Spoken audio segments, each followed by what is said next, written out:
Your attention, please. Paul and Alex are required to proceed to the gate immediately. What? No way. What is happening here? This is the last call for the Layovers podcast. Really? Come on, man. This is our thing. We got this. Oh, yeah.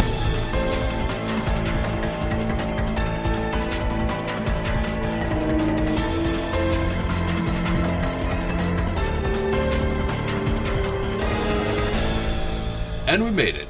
Of course, geeks. Flight 60 to Nairobi. And today I'm with Iceman and Maverick. Hi, guys. Hey, hello. I'll let you decide who's Maverick and who's Iceman. I don't think that's a fair choice to make because they're both completely awesome characters. And as for me, just don't call me Shirley. Oh, my God.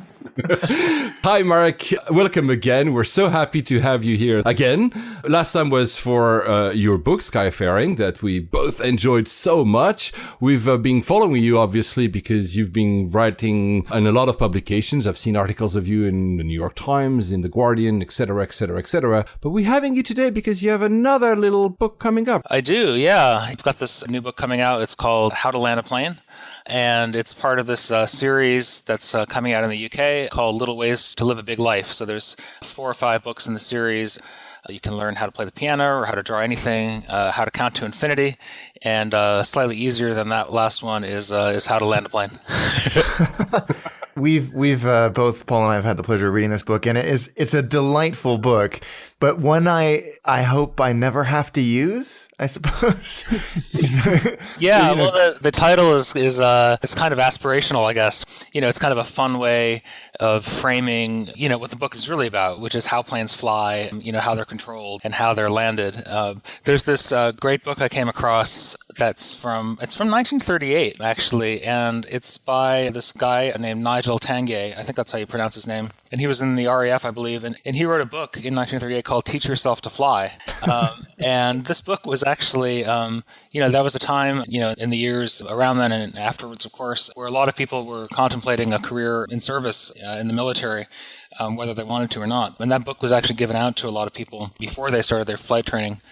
So it's quite a seminal book, and he has this line which I was really delighted to find. Somewhere in the start of the book, he says, he's talking about the title of the book, which is Teach Yourself to Fly, and he says, "I do not intend to be taken literally." So I'm a fan of that line. He also goes on to say that if you want your baptism of the air, you can just go to a flight school nearby for 5 shillings, which I think...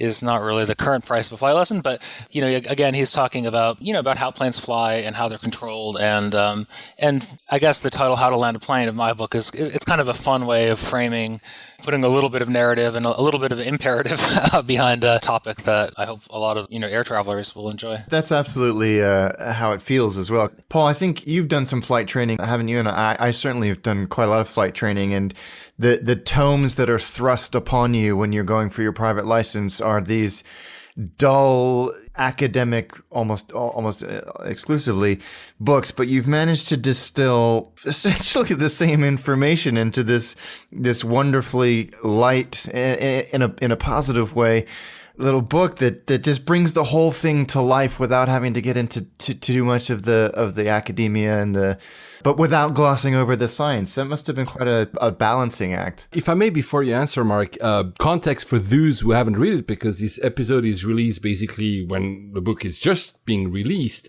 The title says it always is How to Land a Plane. It's a bit of a departure from your previous book because it's actually how to land a plane. I want our listeners to get that. Yes, it's really like, I was reading it almost like a thriller, to be honest. It's not because there's a reason I called you Maverick and Iceman at the beginning, because out of the 3 in this show, I'm the lesser pilot here because I've taken like a few, kind of demonstrations lessons to get in, but I never actually trained. And it really feels like, okay, now I could do it. Maybe probably, going to crash the plane anyway at the end, but it's really that. So I want the listeners to understand it's really like, don't take it too literally as, it's a lesson, but it looks like really like a step-by-step, very well versed way of understanding what are the dynamics and what is necessary to land a plane. Yeah. I mean, I did want to talk through it. One of the sort of challenges of writing this is, of course, there are many different kinds of planes. And so it was a challenge for me just to sort of distill the essentials of it. And also, of course, I only fly one kind of plane now, the 747. I do a little bit of light aircraft flying with friends, but, there's lots of different kinds of aircraft, obviously. And so I did talk to a lot of other experts after I finished it, especially people who are these kinds of jacks of all trade who kind of make it their business to fly all kinds of planes. And, I went over it with some of them and they would say, well, yeah, yeah, okay. But in a more general sense, you might put it this way or something. So there's a sort of tension between making it specific enough to be interesting and accurate, but also general enough to apply to, to aircraft in general. And of course, as you know from any flight lessons you've had, there are these basics which really do apply to any aircraft. When I first started my training on the 747, one of my instructors, said to me, "It is a big Cessna. Like, do not think this is do not think this is anything other than a very large, fast, heavy, powerful Cessna." And he was joking, I think, a little bit, but he's not really in another sense. I mean, the basics of yaw and roll and pitch, the axes a plane can move in, the four forces, which everyone learns about of thrust and drag and lift and weight, the classic set of instruments that every plane has, or most every plane. I mean, there are different versions of them, and many people don't fly in instruments at all. If you're flying a small plane or a glider, for example, instruments are less important than they are in other environments. But the basics are the basics, and it's kind of a nice thing. I mean, flying isn't that old of an endeavor, and the basic instruments on a 787 or 747 flight deck will be recognizable to generations of aviators, even if the way it's displayed, whether it's on a screen or on a dial.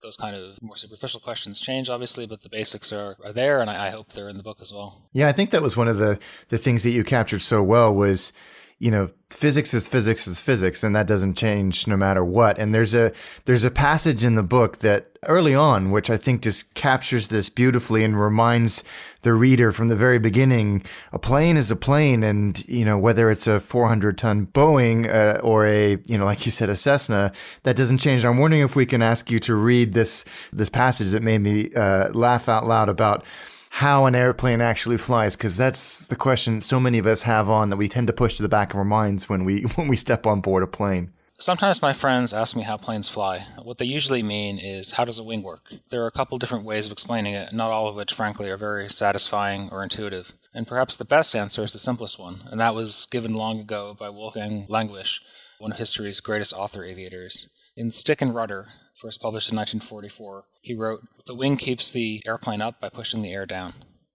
That venerable statement grows even more remarkable, as another pilot I know is fond of pointing out, when you see a 400-ton 747 rise into the sky for thousands of miles in a dozen or more hours over deserts and mountain ranges and entire oceans. Its vast, shining wings are pushing and pushing against nothing more than the invisible air. Lift, then, primarily overcomes the weight of the airplane and of everything that it's carrying into the heavens. Your breakfast tray, this little book. It even lifts the wings themselves, which is kind of meta and best not thought about too much. I love that. I sat there staring at the wall for like 3 minutes after I read that passage going, oh my God, it does. How does that even work? It's weird, right? It is weird. It's one of those, yeah, it is best not thought about too much. But I wonder, I mean, it's interesting. I was kind of wondering what you guys, what is your, I mean, I think some people don't really want to think about how planes work, and you guys are so interested in the business of aviation and the experience of it, the experience of being a passenger and of the sort of industry and its infrastructure and airports and all that. And how often do you think, or do you even want to think about what's actually going on? I love thinking about it, and I think when you're in a transcon in a brand new airplane and all of the sound has been dampened to quote unquote improved passenger experience, you have so little opportunity to experience the true joy of flight. There are a couple of times during a flight that I think you finally get to experience it, which is ironically during turbulence. You realize how insignificant you are. And also when you are descending through cloud and for a brief moment you are you can really see how fast you're going relative to a reasonably stationary object. And which is a giant object. I mean, sometimes when you see another plane in the distance next to a cloud, you realize how big those clouds actually are. And then you see how fast they're going. That makes really clear how fast they're going. I also like the little... I mean, nobody likes turbulence, but when you go into a cloud, you often have a bit of a jolt or a bump from it, which is the cloud is there because air is lifting, usually. And so there's movement in the air, which you sense when you fly into it. For me, that's a fun reminder as a passenger of what's actually happening. Yeah, I think it's important to never lose sight of it. Paul, do you think about it? Are you able to think about it? You know what? I think that it's helpful.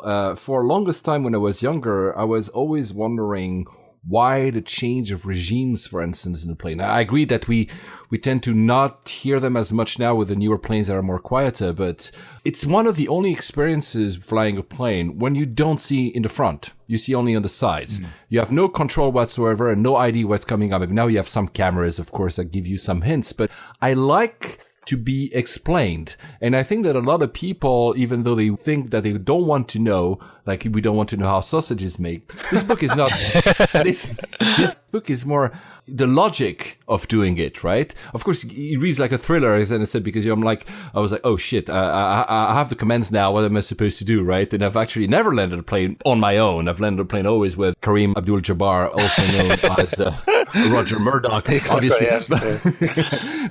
No, I think that people that are a bit anxious about flying, it could also help. This is what fear of flying courses that a lot of airlines offer. They go into these kind of details. Say, guys, this is normal. This is what happens. It's not only magic. We're not like Clarkson and just pressing on the accelerator, and that's why we fly. So it gives a bit of reassurance that even if you don't see what's happening in front, the fact that it jolts a bit when you enter a cloud is totally normal.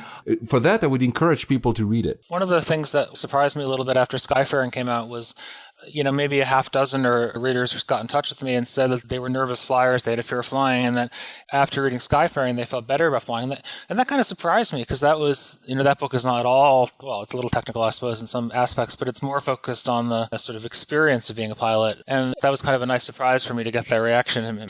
Aviation has it has that sort of poetry to it, and also obviously the technical side. And I suppose between the two, many people might find some comfort in either one or another of those aspects of flying. Is that why you wrote this book? Because it's, the Skyfaring was, what I loved about it was poetic, almost like this experience of flying, what it represents, of course, from a pilot's point of view, but it really caught home a lot of stuff that we as passengers can experience as well. I keep coming back to place lag, which for me is like a wonderful word because I keep having it all the time. Actually, now I can actually name it.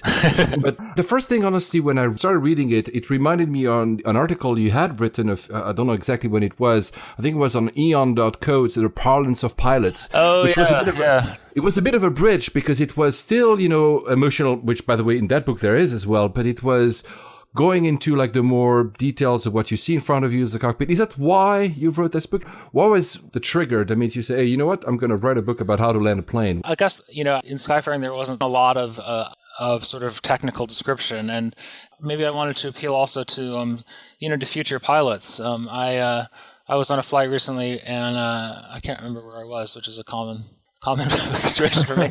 I think maybe we'd come back from Dallas and we were back at Heathrow. And we had a family on the upper deck who came in to see the cockpit after we parked. And their son was maybe 16 or 17, and I think he was about to take his first lesson or was even maybe going to make a visit to one of the flight schools in the UK about where he might do a commercial course in a year or two. So he was sort of at the start of his career. And then the captain was a senior captain who only had 3 or 4 months left to retirement. And so I was taking the photo of them in the flight deck. So the kid was in my seat and the captain was in his seat. And they both had these enormous smiles on their faces, at opposite ends of the career. The captain was I think he was looking forward to, to retirement. And this kid was looking forward to, to the seat that will open up eventually. And it was kind of a reminder that this is one of those jobs that, that people really do love. And if someone, reads this and is kind of inspired to take a lesson for a little more than 5 shillings, or if they're lucky enough to get a sponsored, airline training position or through another route, then that would be great to hear.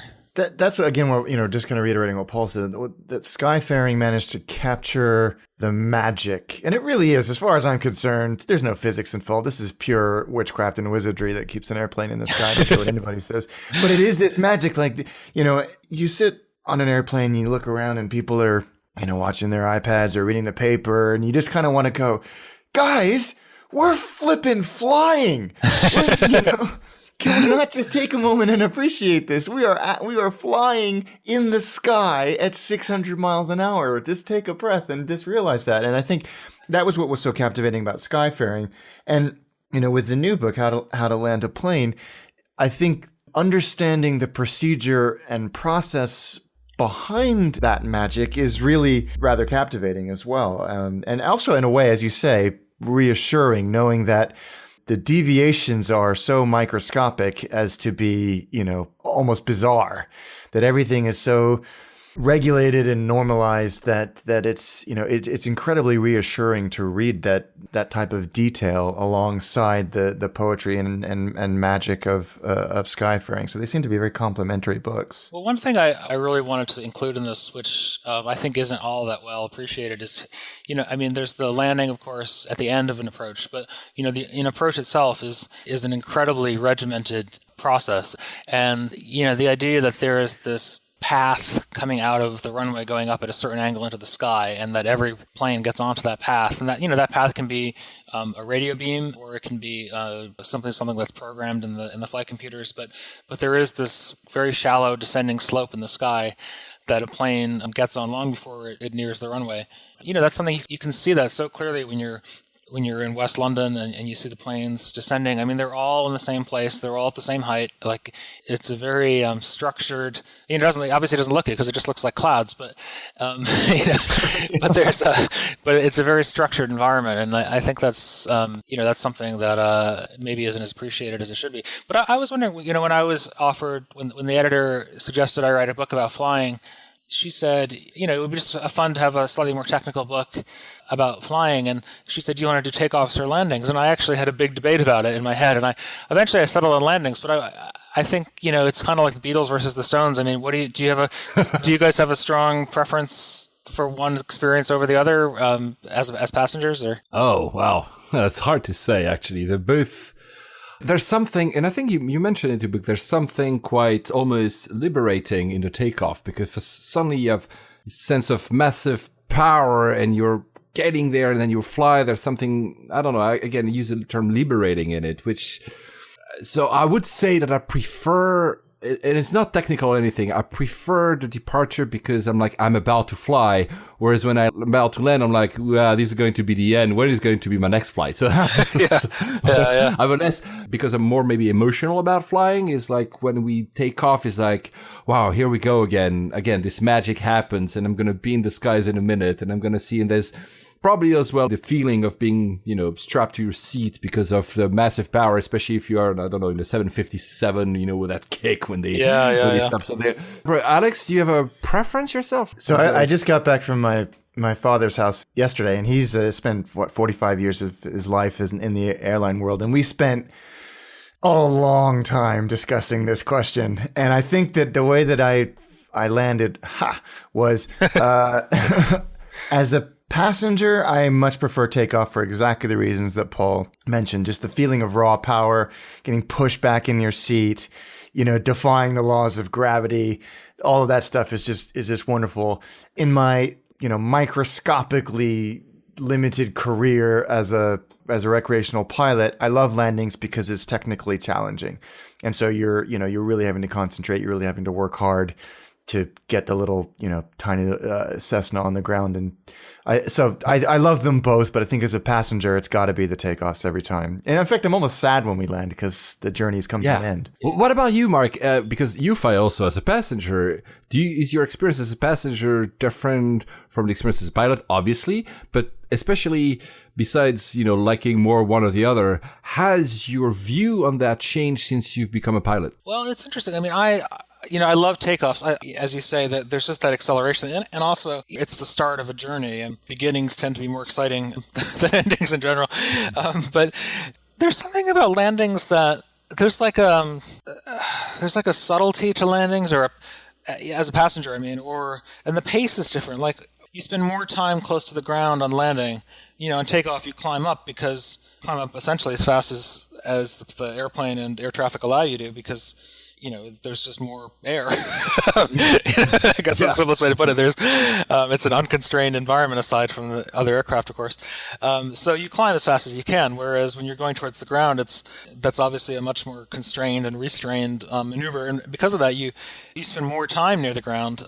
And so those kind of views that you have of a city or a landscape tend to be more drawn out on landing, and I'm a big fan of listening to music in the window seat, as maybe we discussed last time when I'm a passenger, and I think that's a more, I don't know, it seems like you have more time and more space somehow on landing to sort of take in what's happening, whereas on takeoff it's that power, and then you climb away, essentially. The one thing that I find, because I said earlier that we don't see as passengers the runway itself, especially when in holding patterns and when you know the area. I mean, the holding patterns in London, I know them by heart because God knows how many times I've done them. But yeah, I always try, as a passenger, I always try to locate that landing strip. And obviously with the newer aircraft that have, especially the Airbuses that have this tail camera, I'm like, when will I be able to? There's almost this sense of, it's not,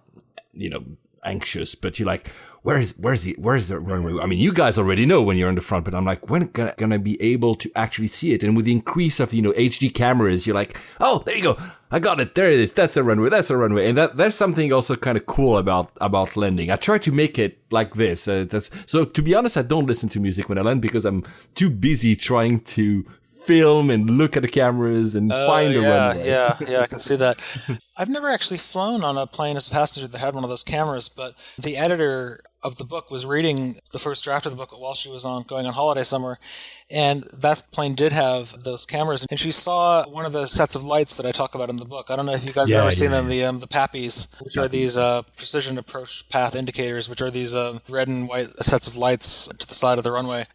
Those are the kind of thing that maybe she didn't notice before until she came across it in the book, and those are good indicators of that sort of invisible path in the sky that planes descend on. The course is always if you're ever on I know I'm a kind of 747 crazed fan, but if you're ever lucky enough to be in 1A or 1K on a 747, you can actually see a little bit forward. Yep. Because the nose starts to wrap around and there's no pesky cockpit in the way because that's upstairs. That's upstairs and behind you. On the very rare occasions I've been in those seats, it's a real pleasure. I've been in such a flight. Was it Thai Airways from Bangkok to Hong Kong? I think it was, and I was right in the nose, on purpose, because you're right. We see it. The other thing that for me has this kind of much of a resonance where we land is that, and you have to be pretty much, of course, in the front of the cabin to hear it, is that little sound. That we hear that, we know that the autopilot is coming out. Yes. Is that what that is? That's an Airbus. That's what it is on the Airbus. Airbus, exactly, Airbus. And for me, that's, okay, now we're really on the final flight path. And I love that sound. I was going to say shit's getting real, but I can't. I guess I probably can't say that kind of. No, you can. That's amazing. By the way, since you mentioned Airbus, because you flew, before flying the 747, you were 320, right? That's right, yeah. How, I mean, it's a very big debate, but does the experience with a joystick, I'm sorry to use that term, is it really big difference? Well, I mean, the first airliner I flew was the Airbus, and so, I got to know the side stick controller quite well. Obviously, your inputs are being processed by a computer, but, you're not really aware of, because it's such a good system, you're not really aware of that, as much as you think you might be. On the 747, the control column and control wheel are connected to cables, and those cables they run through the plane. I mean, they are, wires being pushed and pulled through the plane. It's not like a Cessna where you're actually moving the control surface yourself, because they're obviously very large. Yeah.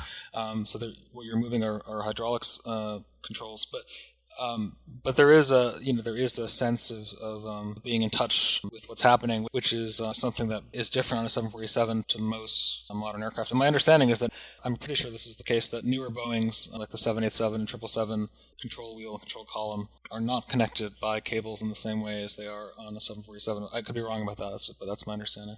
We have clearance, Clarence, Roger, what's our vector, Victor? I mean, how did that feel the first time you landed a 747? I mean, because that's pretty much something that maybe Alex you will, but I don't think I will ever experience. Maybe besides, flight simulator. And I'm not talking about here having a nice chair, Microsoft flight simulator. I'm talking a proper flight simulator. How does that feel the first time? It's really amazing. I mean, by the time I had done it the first time, obviously I had done it many times in the full motion flight simulator. But the first time I did it for real was in Hong Kong. Oh wow! Yeah, and it was wild. I mean, we took off from London the night before, and it got dark during that flight, and then it got light during the day, obviously over Russia, and then it started to get dark again because I think it was just coming into winter, and so it kind of got dark again. And the longest flight I'd done before, was like 3 hours to Helsinki or something, and now I was at the end of this 12-hour flight, and I just remember the fact that it got light and then got dark again was really indicative to me of how far we'd gone. And then it was quite hazy, as it often is in Hong Kong. There were some lights below on the ground, but not really all that many. And then suddenly, I don't know, a minute before landing or something, I could see the approach lights ahead. You're kind of working on, from the muscle memory, I guess is the term for it, that you've learned in the simulator. The plane is calling out these automatic heights. It's saying 100 out loud, and then 50, and then as it comes to 30, you pull the nose up and you keep the center line of the runway, and the next thing you know, you feel the wheels touch down. And I mean, that was another reason I think that picking landing was the right topic for the book rather than takeoff, because when I think about the experiences in my flying career that have been most memorable and most meaningful, it's actually the landings. I mean, when I remember that, and not the takeoffs, like when I think about that first flight to Hong Kong, the takeoff was amazing, but it's the landing that I remember. And maybe that's because, as you said, landings are more challenging. I don't know. There's something about it about the landings that seems more meaningful as a pilot. Maybe I'm not sure. I might be alone in that. It might be the case that other pilots feel differently about it. You said meaningful. Is it also more involved? Yeah, because it's certainly harder. I mean, I think any student pilot would say that a landing is more challenging than a takeoff. I think that's my. I don't know. Is that your sense? Yeah, exactly. Yeah. I screwed up a lot more landings than I have takeoff. Well, I was thinking about it almost like I was thinking about it for another article I was writing just yesterday, and I mean, it's almost like a general principle. It's almost like entropy in a way, right? Like you're. I mean, when you're. It's harder to pull into a parking space than to pull out, isn't it? I mean, it's just that simple. Like it's like a law of motion that it's harder to move into a confined or more precise space than it is to move out of one. I wonder if there must be other examples of that. I mean, even like, I'm always amazed when I see like at the International Space Station or something, or even just in science fiction films, you see that docking maneuver, and you think, wow, that is a tough job. Like, maybe it's all done by computers. Yeah, it's badass. And you think, but like, compare that to detaching and flying away. I mean, that's clearly an easier task. And I don't know if there's some general rule, but it certainly has some parallels to takeoff versus landing an airplane.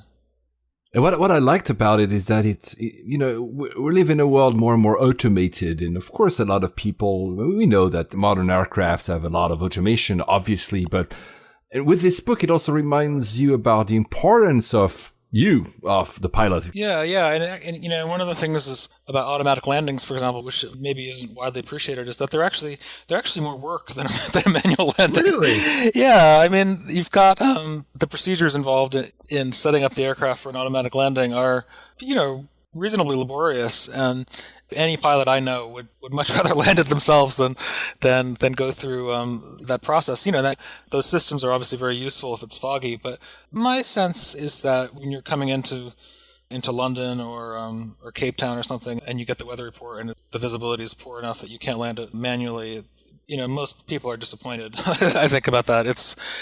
There's a lot of procedures that need to be done and checks that need to be made and reprogramming that needs to be done, and most of us would just rather do it ourselves, which is, of course, why we became pilots, I suppose, as well. Well, that actually brings me to a question I've always wanted to ask, and I think if you asked 100 pilots this, you'd get 100 different replies, which is a good thing. But we mentioned at the beginning that the universal physics of aviation don't change whether you're flying a Cessna or 747, but do you still get the same amount of joy from flying light aircraft now that you've flown literally the queen of the skies? Or is it a little bit like going back to driving a moped after spending 4 seasons driving Formula One cars?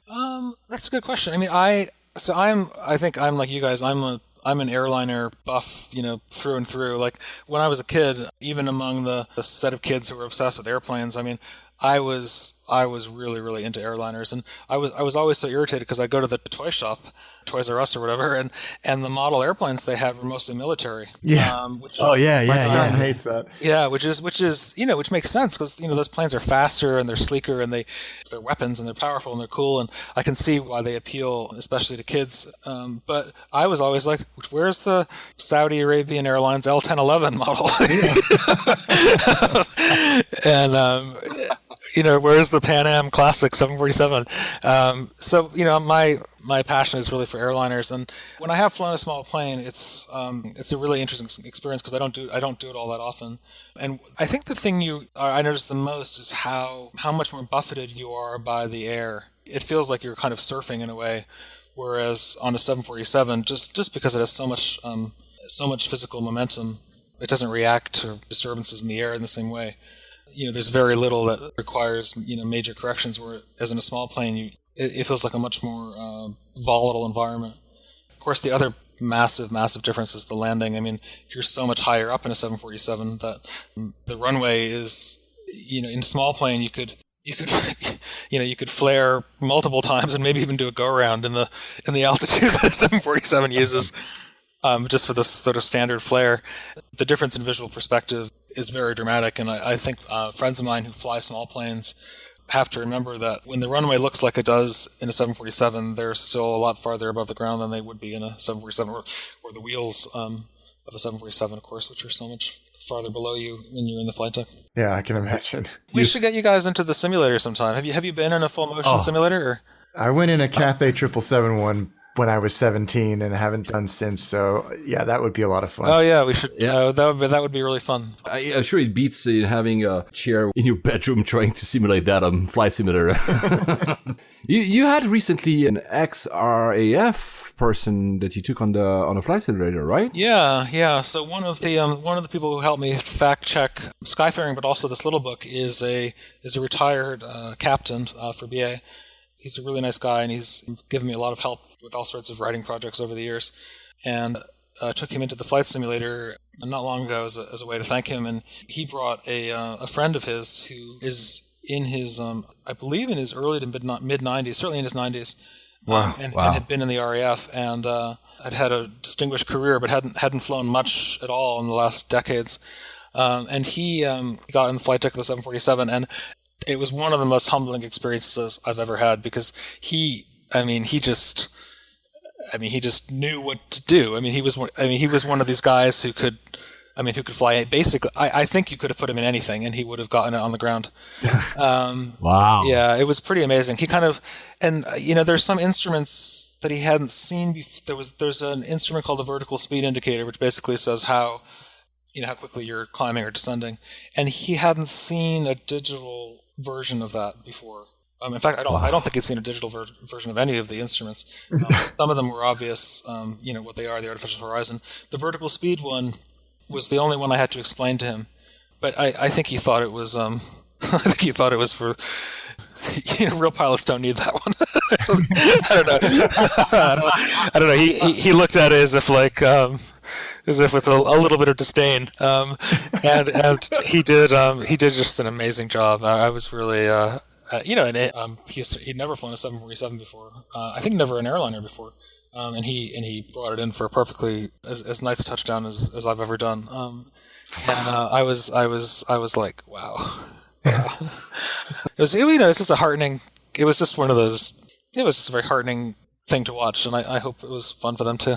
Trust us, Mark. You won't have a heartening experience with either Alex or me because we're not. So since we'll go, of course, back to the book, but since we were talking about landings. You're still flying the 747, obviously. I love this aircraft. We're so sad. Every episode we're learning about a new airline that is ditching their 747s. But BA, thank God, and a few others have not yet. You've been landing at airports you hadn't done before, and I think you mentioned King Khalid in Riyadh, so RUH, because I think it's one of the biggest airports, not of course in terms of passengers, but in terms of land. Does that make a difference when you land at an airport like that? I don't know if it makes too much of a difference, the physical size of the airport. What it does do is change the taxi time, sadly. Actually, on the size of airports, I recently went to Dallas. That's a gigantic airport. They've got, I think, 7 runways. And I was reading about it on Wikipedia because that's just the kind of exciting guy I am. And they were saying that the physical space of Dallas-Fort Worth Airport is the size of Manhattan. Isn't that amazing? Jeez. Wow. Manhattan isn't small. I mean, it's what is it, 4 miles by 12 miles or something? I don't know. That kind of blew me away. Anyways, so Riyadh is also quite large. I think it's just the 2 runways. But yeah, it's amazing to go there. And, and the climate is just... I kind of have an interest in climate extremes. I kind of like really cold places and really hot places, and the weather in Riyadh is just. It's just amazing to kind of walk out into 45, 46, 47 degrees, and unlike in some of the cities on the coast in the Gulf, it's quite a dry heat. It feels a lot like Phoenix or something, and it's just amazing to be there. And you often have dust in the air, not quite dust storms, but certainly dust blowing in the air, just coming off, and you're like, wow, I'm in Arabia. It's kind of amazing. The mentions of Phoenix and conditions like that made me think that invariably when I fly into Phoenix and Vegas, especially between like February and November when it's hot, they are almost invariably turbulent, especially Vegas, which is surrounded by mountains. Does that, and of course when you're taking off, the performance stuff changes a lot, but when you're landing in a place that has, that is hot like that, and there's a lot of thermals, do you change what you do? Do you take the autopilot off sooner rather than later, or vice versa? Does that type of environment change the way you fly? A lot of the time, the turbulence is due to to rising air, to the sun heating the ground, and then that air rising. So, for example, when we land in Riyadh, it's it's very late at night when we get there. It's very warm, but you don't have that kind of vertical disturbance in the air so much. In fact, the last time I went there, which wasn't very long ago, it was as smooth as glass. I mean, I could not believe how it was the smoothest air I can remember flying in. I mean, I think I put in between sort of 1,000 feet and touchdown, I put in maybe one input on the control call. Oh, wow.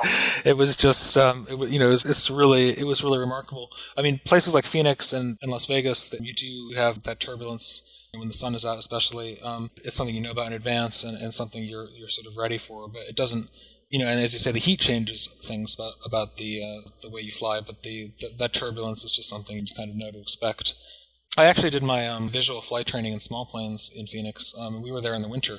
There's a lot of flight schools in the area because the weather is so nice for flying. There's a lot of both American and foreign airline pilots doing their training in this whole set of airports that ring the valley in Phoenix. And we were there in the winter, and we actually had ice on the wings in the morning. Isn't that amazing? Wow. That is amazing. Yeah, we actually weren't in downtown Phoenix. We were in Mesa, which is out to the east. Actually, Gilbert, I think, is the town we were in. But in the morning, you'd wake up and there was ice on the wings. You'd be doing your checks before dawn, really, and then waiting for the sun to come up to go flying. And then as soon as the sun would come up, within minutes, it would melt the ice off one wing, and then you'd push the plane around so the other wing was into sun, and then 5 minutes later, that one was dripping wet, and you're ready to go. I just mentioned that the 747, is our favorite plane. We're so sad to see it going. Actually, just a tidbit. You just mentioned that it was so hard to find, these replica of planes where we're kids. I was in Italy recently, and I was in the Autogrill, one of these places that on the highway to just have food, and they're always like great food. You still have Alitalia 747, scale model planes. Alitalia doesn't have a 747 since at least 15 years. It's so amazing. It's so amazing. And so to see how iconic the plane is, that they don't have it and they still sell it as for kids. So are you tempted to try another plane? Yeah, I am. I mean, it's hard to know when to switch.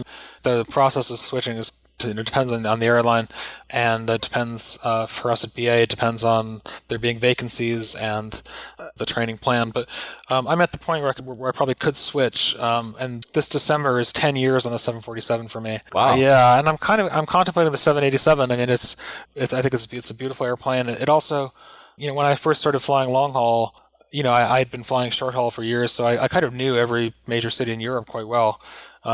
Just from regular night stops there, and when I started long haul, it kind of I felt like I was like going to a new planet almost. Like there were all these major cities that I'd never been to before. That suddenly I was, I went to, to Bangkok and Hong Kong and India and Singapore and Sydney and, Mexico City and, these places that I kind of got to know these places. It was like a new map for me. And, one of the things about the 787 is that it's opening up these sort of longer, thinner routes. And so already it has a set of cities that I haven't been to. Like I've never been to Seoul. I've never been to Chennai. I've never been to Santiago in Chile. And, it's tempting to. I've never been to Montreal really. I've never been to Nashville, which is coming. I've never been to San Jose in California. So there's all these. I've never been to Calgary. I could go on. So one of the things that appeals to me in addition to the airplane is the sense of having that experience of seeing new cities again. I mean, you guys are obviously regular travelers. I mean, what was the last? Was there like a really big city you went to recently for the first time that kind of opened your eyes to travel again, or have you guys been pretty much everywhere at this point? No. Not by a long shot. That's a great question, though. I mean, we tend to fly to very similar posts all the time because obviously due to our work or clients, etc., which is a shame. So I try to find, strange routings when I have like 2 layovers just to try new airports. It doesn't mean that I'm going to the city, but has one city actually made me? No, I've like you. I have a list. I mean, some of the cities you mentioned I've been to, but I have a list of odd cities I want to do, like that they're like, I don't know, Panama City. I want to go to cities that I've never been to. Of course, the airport, but of course, cities. But recently, it seems to me, although for people that are listening to our show, they always say, oh, Paul and Alex are always going to these places. There's a pattern. We tend to go to various similar places all the time. Don't you, Alex? Yeah, pretty, for better or worse. There's one, I'm like Paul, I always take a picture of when I'm landing. And one of the pictures I keep going back to is Shanghai. When you're flying over it, maybe you're at, 12,000 feet or something like that. The city just goes on and on and on and on. And I just couldn't get over how just gargantuan that was. And you're only ever going to get that view from an airplane to really appreciate how big the city is and B, how much it's grown in the last 20 years. But the other one I was just saying to Paul, and you mentioned it just a second ago, was I have family in the East Bay of San Francisco, and so we go there a lot. And I've started taking the BA flight to San Jose just because it's just a much easier airport for where I need to get to. And that is such a great airport to take off out of for 2 reasons. One, it's a Dreamliner, so you've got those huge, beautiful windows. Yeah. But you also have to do. When you take off, you go straight into a circuit above the airfield so that you climb above the arriving traffic to Oakland and San Francisco. So you get this beautiful tour of the Bay Area before you start heading northeast, and the flight leaves at dusk. So you just sit there and face pressed against these beautiful big windows as you get a grand tour of the Bay Area. Cool. I'm looking forward to that. So you guys are 787 fans? Or? Yeah, I call it the new 747. It's a rock star. Well, nothing could make it appeal to me more than that. There's of course these new aircraft, the 350 on one hand and the 787. Listeners to the show will know that I find I love them both, but the 350 is more like a European Berlin, these big Mercedes cars, so it's very sturdy and it's, of course it's very fast and very quiet. I find the 787 more like an American sports car, as in it's a bit, more rocky, but in a good sense, like it's like a Camaro or a Mustang. Right. So there's something very, very sexy both are great, right? You want the Mercedes or the BMW 7 Series on one hand, but you also want the Mustang or the Camaro or whatever on the other hand. So both are, I love these planes. I love the winglets on the 350. Those like blades. I mean, I half suspect they have no aerodynamic function at all. They just look really good. They're like somebody came up with them and they're like, well, they don't actually help. And then someone's like, actually, they make it even less efficient. But they're like, it looks great. Just stick them on there or something. But no, they look really good. You love to take pictures, and you always ask passengers to take pictures. These are the best pictures when you get both the wingtip and the view. I mean, it's amazing. So yeah, they're amazing. I like the 787 windows, but I had a very odd experience the first time I flew on the plane as a passenger. I didn't really know what those windows did, and I think I was going to Newark, and it was a day flight. I left London in the morning and got to Newark, a few hours later, and I went to sleep, and when I woke up, those windows had been dimmed, but I didn't know about the dimming, and it looked like the moon. So the sun was coming in, and it looked like dusk. I mean, it looked like with the moon rising, and I was suddenly very confused about what time of day it was, and how jet lagged I was, and then I realized it was actually the sun behind those high dimming windows, and it's nice because you can have that view because the sun was low in the sky. It would have, if they were blinds, everyone would have closed them, because the sun would have been in their eyes and on their screens, but it took me a minute to realize what was happening. Yeah, I do love that, because even on their dimmest setting, on a day flight, you can still see through them as clear as anything. Yeah, there's a kind of colored. It's like almost purpley. Yeah, and I love this because if you have a camera, you can take the most amazing pictures, as if you had filters. Yeah. Because there's like it's purple, bluish, depending on the time of the day. It's pretty amazing. Although Alex has had recently, that was in the last episode, like some strange issues with that. Yeah. The first time I tried it myself was. It seems to be not as responsive because you're so used to have a blind, so you press a button, it goes up. But I mean, the size of the windows make it up for it. It's just for sure, amazing. Yeah, and of course the flight deck of the 787 has a head-up display screen, which you can see through, but has flight data projected onto it. And I've never flown with one of those, so that'll be something. So what would it entail for you to switch besides simply deciding for you and asking BA? I don't know. Yeah, so you put a bid in for what you like, and if you're lucky enough to get it, then they'll assign a course for you at some point during the year, and the course is generally 2 to 3 weeks in a classroom. When I did it on the 747, it was slightly computer-based training, but a lot of paper still. I think it's now all computer-based. And then you have 2 or 3 weeks in a flight simulator. So I don't know how many sessions exactly, but quite a few sort of sessions where you go in and have an hour and a half discussion in advance. Then you go into the simulator for 4 hours. And then you come back and have a little discussion afterwards. A couple weeks of that. And then a month of what's called line training, where you're actually flying planes with special training captains in the cockpit with you. Meaning with passengers? Yeah, that's with passengers. Yep. So the flight simulators are called zero flight time simulators. So they're considered so perfect that at the end of your simulator training, you're given an exam. So you have to do one of those. The last of your simulator sessions will be a multi-hour exam of a flight, and that is considered, because the simulators are so good, that's considered to be equal to flying the real plane. When I started my Airbus training, because we were cadet pilots, we hadn't flown airliners before. We'd only flown small planes, so we had the simulators and the exams. But we also had a day of we took an aircraft out to France to an airport called Chalon-Vatry. There were 6 of us, 6 trainees and maybe 3 trainers or something, and it's an empty airport. There's nobody else there, and you just have the runway for yourself for the day, and you go around and you do circuits in an Airbus, which is empty except for your friends who are cheering you on from the club cabin. That's so cool. It's really wild. It's really fun, and we actually drew straws to see who would go first. I went first. I got the longest or shortest, I can't remember, which I wanted to go first anyways. And because none of the landings are full stops, you don't actually stop the plane after each landing. You land and then take off right away again. You actually jump into the seat while the plane is in the air. The trainer, there were 2 trainers in the front seats in the flight deck, and they did the first touch and go at this airport. And then once they were in the traffic pattern, one of the trainers got out of the right-hand seat, and I got in and sort of was given control of the plane actually in flight, which was kind of a wild experience. So in that sense, I landed the plane before I took it off.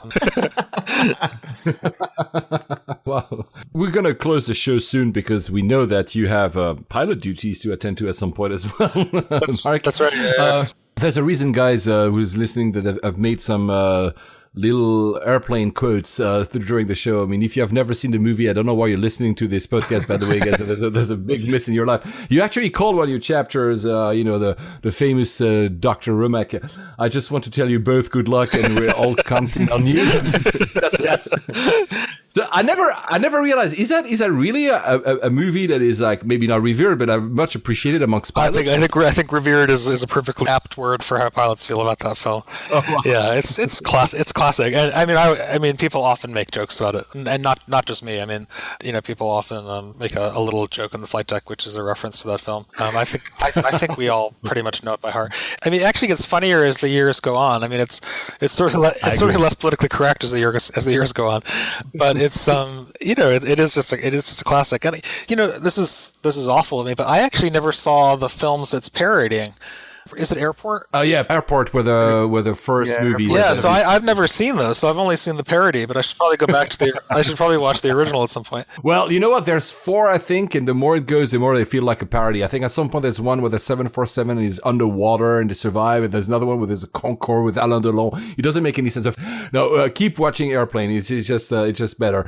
I wish, Alex, we could hear that sometimes on ATCs and hear these jokes and quotes and reference from Airplane. That would be so fun. That would be great. I do love that. When I was writing the section in How to Land a Plane in the little book about instruments, and I was talking about the airspeed indicator and how it has different zones on it, and it has yellow zones and white zones and red zones. I actually had a line in there where I just put in parentheses, the red zone is for the white zone is for loading and unloading, and I thought this is getting a little bit.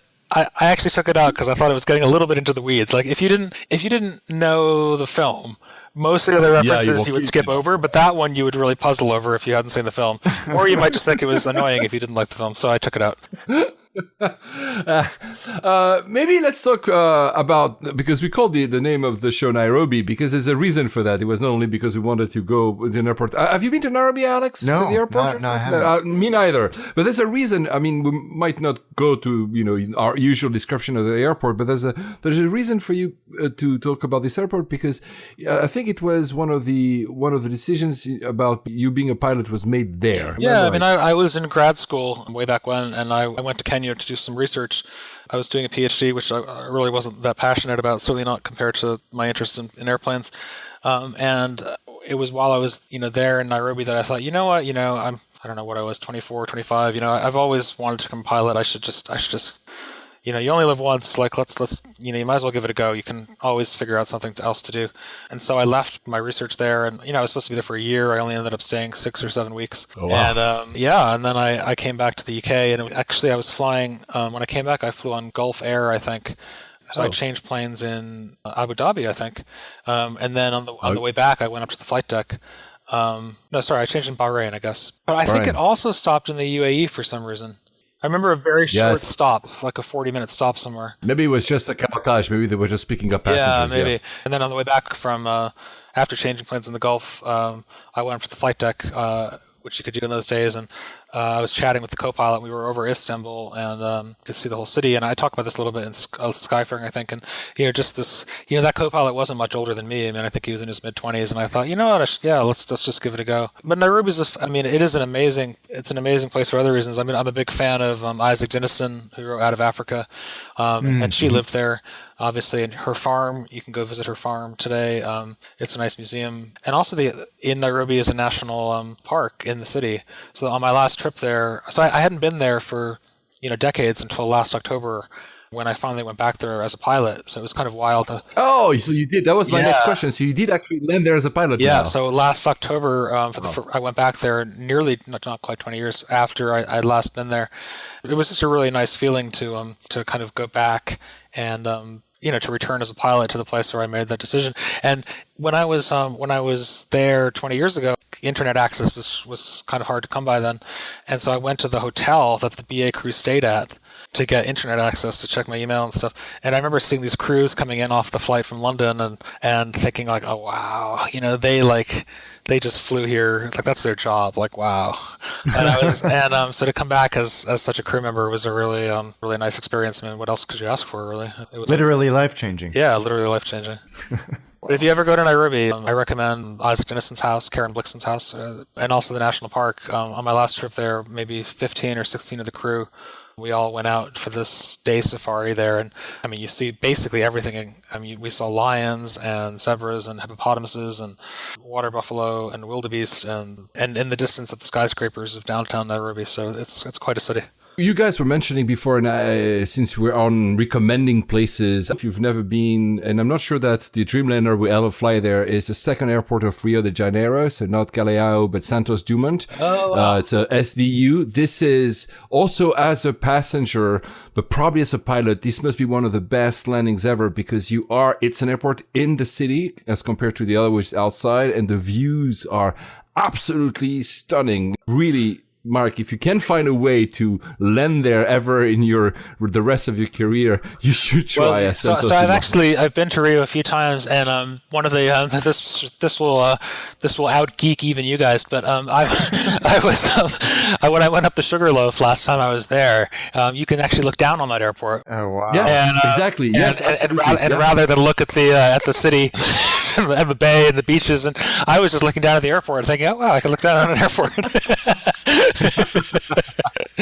But I've never flown there. I'd like to do that someday. I think you mentioned that in the book because you haven't flown the 787 yet as a pilot. You haven't made a decision. Is that term, the decide, is that still there for all Boeing aircraft? I think it is. I think it is a Boeing standard. I'm not completely sure. On the Airbus, it says minimums. For some reason, it's not as sexy as decide. No, it's I think if I remember on the Airbus, it's a male voice and it says minimums, something like that. I'm sure one of your listeners or one of us can find it on YouTube. I'm pretty sure it says minimums. It's not quite as cool as decide.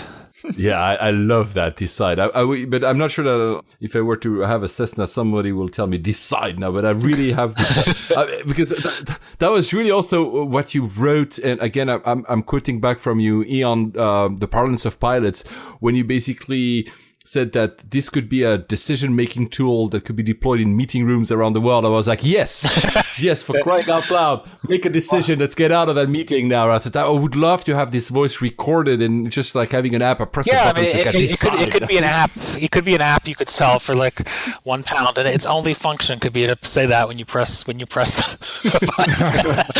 That could be its only function. You could be, and I'm sure it'd be a big hit. I'd buy it. So your book, How to Land a Plane. When is it going to be out exactly, and how can we find it? So it's out in the UK on the 21st of September.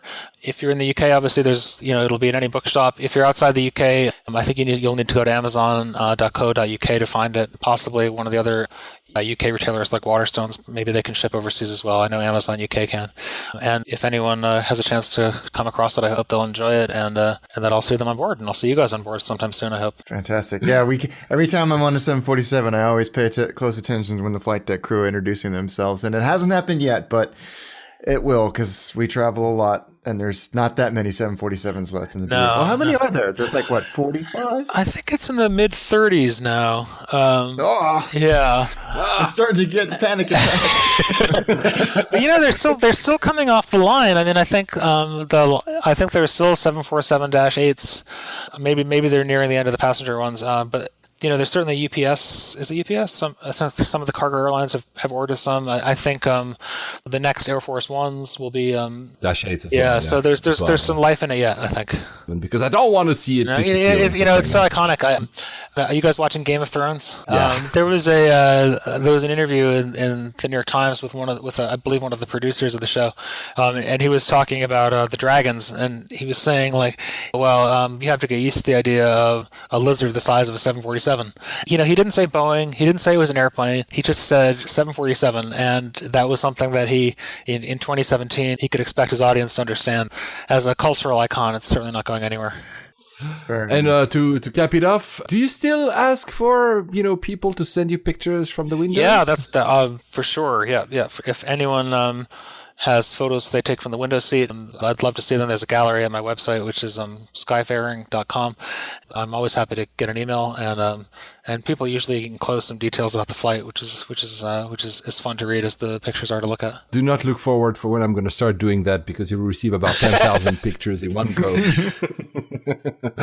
Okay, Mark, on that, thank you so much for being with us again. The book is really, honestly, not only it's informational, but I felt I couldn't leave it because I needed to land a plane, right? There was this feeling of I was in command, I need to do something. So I really, really encourage people to read it because it's a really cool book. And I hope, Mark, that you will be again with us soon. But until then, I hope that, like Alex, we see you in a 747 or maybe someday in a 787 in a Dreamliner. Well, that sounds great. Thanks a lot, guys. And I'll talk to you soon.